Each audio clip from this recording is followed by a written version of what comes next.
Ayan guys, kalalabas lang natin sa work. And once again, Merry Christmas sa ating lahat. Especially to my family and friends.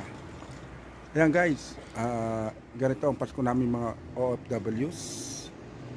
At alam naman natin kung gaanong kasaya at gaanong tuwa ang mag-celebrate ng Pasko. Lalong-lalo na kasama ang buong pamilya. At lalong-lalo na kung mag-celebrate tayo na kompleto dyan sa Pilipinas, di ba? So, dito kami OFWs. Dito lang, paano-ano lamang kami. So, nakakaano nang mag-Christmas atin na tayo sama-sama. So, once again guys, Merry Christmas.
Ayan guys, tapos na tayo. Balik na ulit tayo sa problema. Sarap! Ayan guys, once again, at alam naman natin kung anong pakiramdam ng malayo sa pamilya. malayo sa mga kaibigan. Lagi ganito tayo nagse-celebrate ng Christmas. Kaya sa mga family ko, mga sa Pilipinas, enjoy ang inyong Christmas. Dadating din ang time tayo mga dadating sa Christmas tayo magkakasama. Gamitahin mga kaibigan. And once again, Merry Christmas sa inyo saan man kayong panig ng mundo. Enjoy Christmas everyone. Mabusa.